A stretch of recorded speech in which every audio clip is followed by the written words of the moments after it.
ఈ కాంతలోన దాగి ఉంది అయస్కాంతము, తన వైపు నన్ను లాగుతోంది వయస్కాంతము.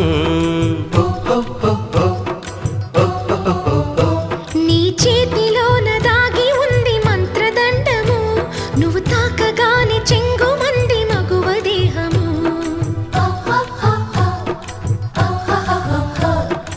ఇద్దరిది ఒకే స్థితి, ఏమిటి ఈ పరిస్థితి? ఇద్దరిది ఒకే స్థితి, ఏమిటి ఈ పరిస్థితి? వలపు గుర్రమెక్కి వనిత చేయమంది స్వారీ, పడ్డానండి ప్రేమలో మరి విడ్డూరంగా ఉందిలే ఇది.